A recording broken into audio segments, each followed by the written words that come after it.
pakar virus, dokter. Tadi yang saya katakan, benarkah virus ini bisa bertahan di udara selama 3 jam? Asumsi bahwa dia bisa bertahan di udara dan ngambang-ngambang di mana-mana selama 3 jam, itu sama sekali salah. Oke. Virus itu perlu media untuk bisa bertahan hidup ya. Karena virus itu tidak akan bisa memperbanyak diri di luar tubuh. Kalau masuk ke dalam tubuh, baru nanti bisa memperbanyak diri jadi banyak gitu. Kalau di luar dia tidak bisa, tapi dia perlu media. Nah, medianya yang paling cocok buat virus COVID-19 itu apa? Adalah di droplet. Droplet itu butiran-butiran air yang keluar pada saat ada seseorang yang terinfeksi, kemudian dia bersin dan menyembur. Nah, berarti dia hanya bisa hidup di dropletnya itu. Dan droplet itu akan menyebar dalam jarak ya sebatas radius itu aja 1-1,5 meter. Kalau dia ada di 2 meter, ya dia tidak. Itu sebabnya konsep awal kenapa kita harus memberi jarak. Kenapa? Kontak dekat ya. Iya, supaya kalau misalnya ada yang sakit terus kemudian bersin, tidak nular ke orang yang di dekatnya, kan gitu. Nah, yang lain lagi, kalau kita mau supaya lebih aman lagi, nah yang sakit ya sebaiknya nggak usah main-main keluar, di rumah saja, terus minum vitamin, disehatkan, nanti kalau udah sembuh baru keluar. Kenapa? Supaya bisa meningkatkan kekebalannya di rumah dan juga tidak membahayakan orang lain. Baik, soal penularan virus ini, itu apa saja yang bisa ditularkan dalam arti, apakah kita ketika kena virus di tangan lalu memegang mata, hidung atau rambut begitu, Dok? Sekali lagi, virus selalu butuh media untuk bertahan hidup. Semakin dingin, semakin basah, makin gelap, dia bisa bertahan hidup semakin lama. Di droplet itu basah. Nah, kalau misalnya katakanlah saya ada di dekat sini, kemudian saya bersin misalnya, saya bersin. Nah, droplet yang ada di situ, kalau misalnya nanti kena di baju, nah dia akan bertahan juga di baju lama. Nempel. Ya, lah terus pas pada saat kita buka baju, terus nanti kena hidung kita, ya akan masuk ke dalam. Tapi seberapa lama dia bisa bertahan di situ tergantung kondisi lingkungan. Semakin terang, semakin kering, semakin panas, dia juga nggak akan bisa bertahan hidup lama. Jadi sebenarnya virus ini punya kelemahan banyak sekali. Jadi dia hanya bisa bertahan di droplet. Kalau misalnya ada yang bilang, misalnya kan kalau misalnya dia ditaruh di meja yang dingin gitu, bertahan 9 hari. Ada hoax seperti itu. Itu hoax ya, Dok? Menurut saya hoax. Kenapa? Nah, kalau dia hanya bisa bertahan di dalam droplet.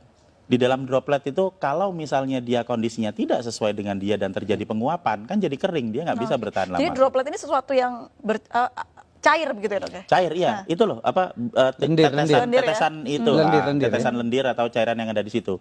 Dan kalau misalnya kita bersin di satu lokasi atau di meja misalnya, kemudian kita langsung dibersihkan dengan desinfektan, dibersihkan dengan sabun, dibersihkan dengan pembersih lantai atau apa, itu dilap gitu dalam waktu 3 menit sudah hancur.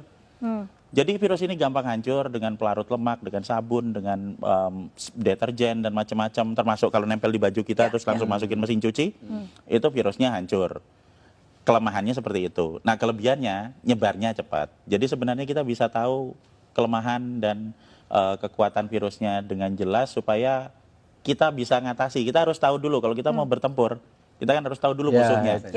Kalau kita tidak tahu musuh kita apa, yang terjadi apa? Kita cuma ketakutan aja. Wah, nanti kena, saya sekarang kena, besok mati, ya enggak lah. Kalau dari segi virusnya atau ya faktor dia bisa tumbuh begitu, apakah benda yang dia hinggapi begitu ya, Dok ya, itu mempengaruhi juga si virus ini bertahan hidup begitu, seperti di plastik berbeda dengan di kayu mungkin? Iya, semakin dingin dia bisa bertahan hidup semakin lama. Tapi permasalahannya di sini adalah bukan seberapa lama dia bisa ada di situ, seberapa ingin kita dia hidup. Seberapa kita ingin supaya virus itu tetap hidup. Kalau kita pengen virus itu cepat mati supaya nggak nular, ya kalau misalnya kita tahu mejanya kotor ya dibersihin aja, disemprot dibersihin. Ada yang bersihin misalnya ya cepat-cepat disemprot dibersihin. Semakin kita diamkan paparan virus yang ada di situ, ya dia akan bertahan semakin lama. Tapi kalau misalnya kita bisa punya kesadaran sendiri untuk mulai dengan pola hidup bersih, setiap ada sebaran di situ ya kita semprot bersih, simpel kok itu, nggak terlalu sulit, cuma diusap aja seperti itu. Nah, maka kita akan sangat membantu untuk mengurangi sebaran virus. Baik, itu juga berlaku untuk batuk begitu ya, Dok ya? Iya, betul. Dan kalau tetap mata nggak mungkin ya dok ya Enggak, misalnya. enggak, sama sekali tidak mungkin. Apalagi hanya pikiran. Iya, hanya kalau tetap pikiran. mata ntar jatuhnya ke hati ya dok ya. Makanya halu baik, itu, ya, lalu. halu. Kalau bicara soal bagaimana dampak negatif dari virus ini, apa dampak yang paling buruk bisa dihasilkan dari virus ini dok? Jadi kita akan kembali lagi ke sifat virus. Virus ini pertama, cepat menyebar. Jadi dia akan sangat mudah beradaptasi, bisa menempel di saluran pernapasan manusia. Yang kedua, fatality rate-nya tidak besar. Ini kita bisa lihat dari hasil statistik dimanapun di seluruh dunia, bahwa masih selalu akan ada 97% orang yang recovery. Jadi kalau dari 100% populasi ada 3% yang masuk ke fatality rate, dan 97% itu dia bisa pulih dan juga bisa masih tetap sehat. Ini yang terjadi di pasien nomor 1, 2, 3. Ingat toh waktu di Depok itu? Jadi tanggal 29 Februari dinyatakan positif. Benar toh? Terus dirawat di rumah sakit selama 16 hari. Dan kemarin mereka semua pulang dalam kondisi sehat dan berubah jadi negatif. Berarti apa? Status positif terinfeksi ini bukan status yang tetap. Seperti misalnya, oh saya kena, sekarang saya positif. Sampai 1 tahun ke depan saya tetap positif. Tidak.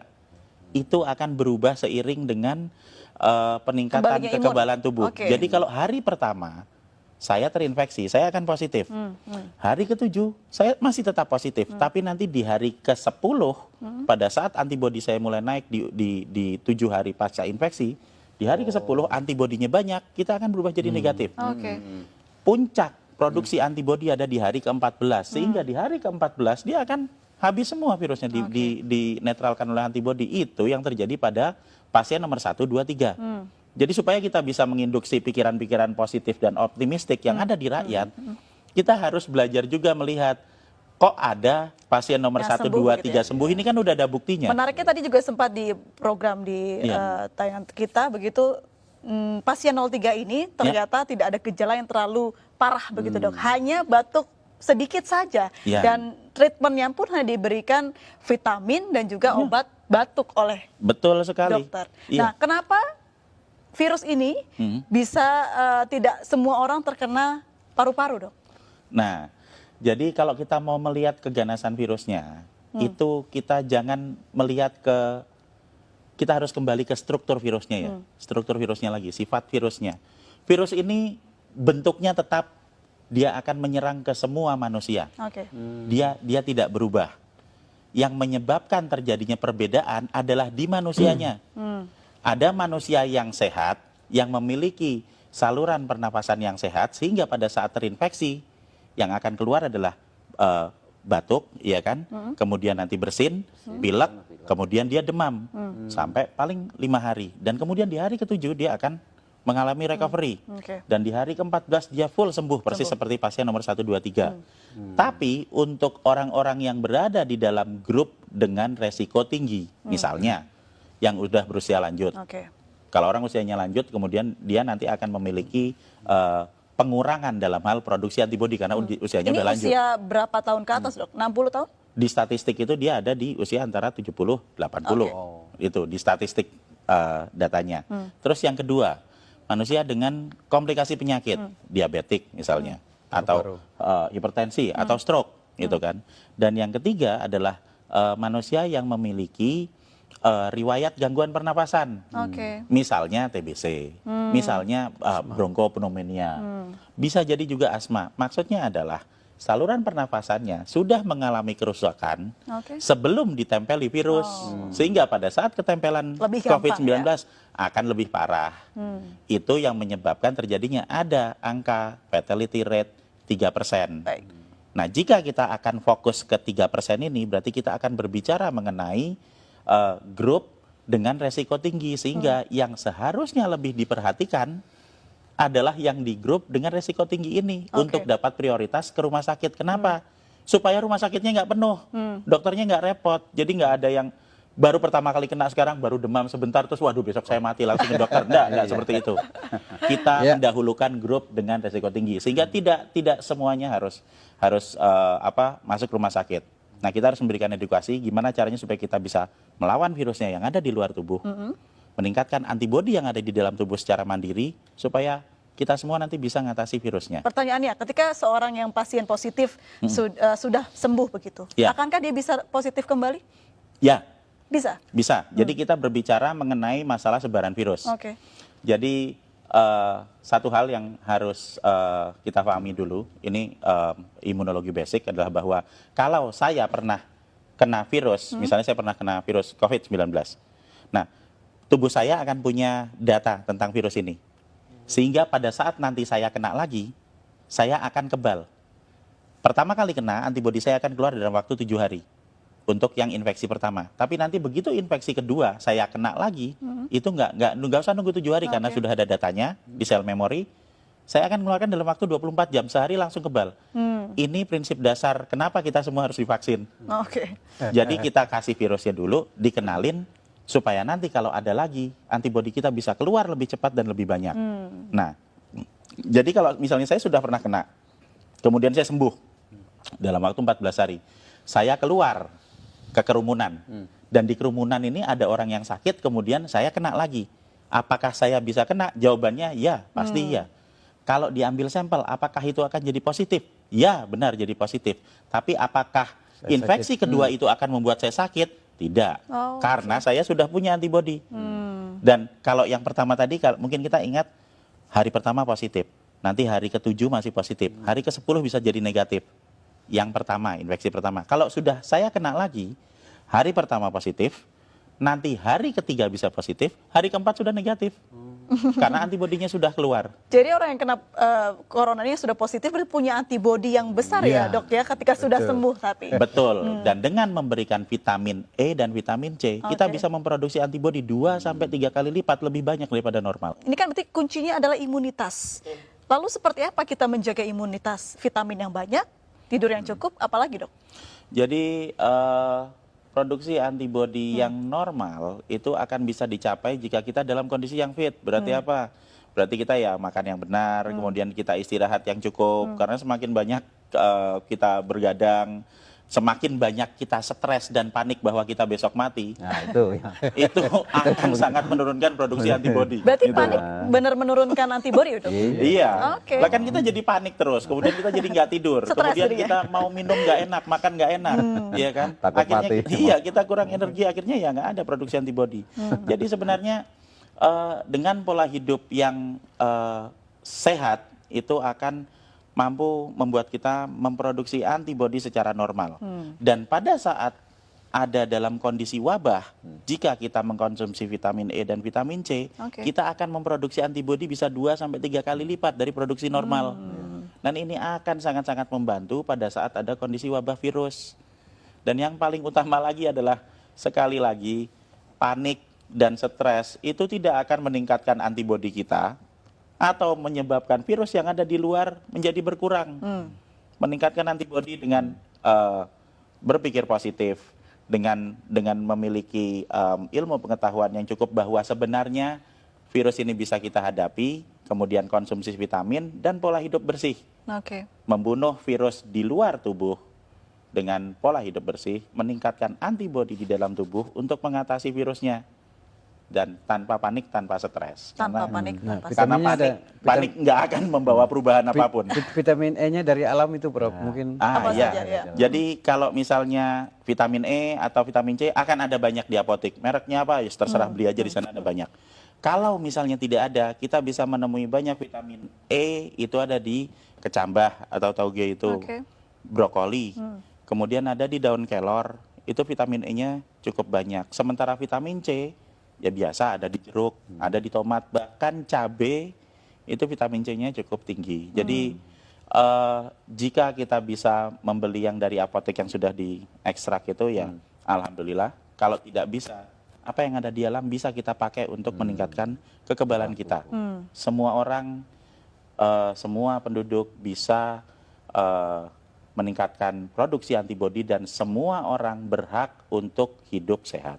Kalau obat tradisional yang sudah banyak dibuat masyarakat sampai harga jahe naik begitu dok, apakah itu bisa untuk mengebalkan daya tahan tubuh? Jadi yang jamu, kemudian yang empon-empon dan temulawak itu bisa dipakai untuk meningkatkan stamina tubuh kita. Stamina. Ya, jadi kalau stamina tubuh kita lebih fit, kemudian Waduh, kita ya. bisa lebih sehat, produksi antibodinya akan lebih bagus. Tapi tidak secara langsung berpengaruh terhadap virus atau berpengaruh terhadap peningkatan antibodi. Ya.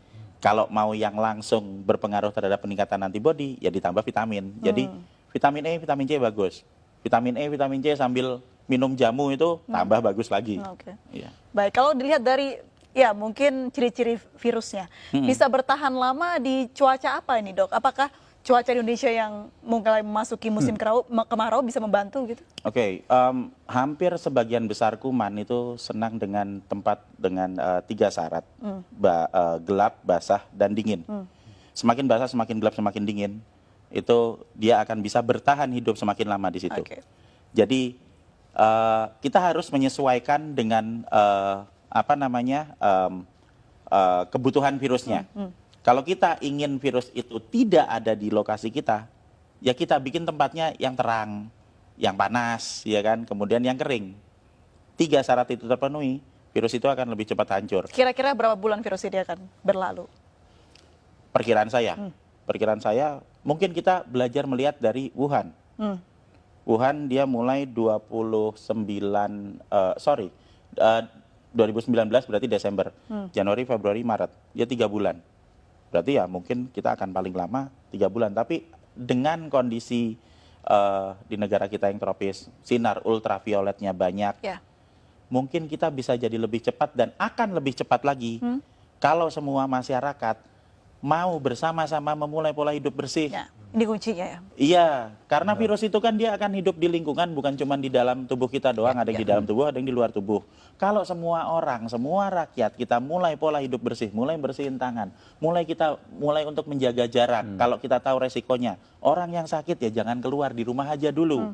Kemudian kita sering bersih-bersih rumah, sering ngepel rumah. Kalau kita pulang ada baju, langsung masukin cucian. Itu akan mempercepat pemulihan negara kita.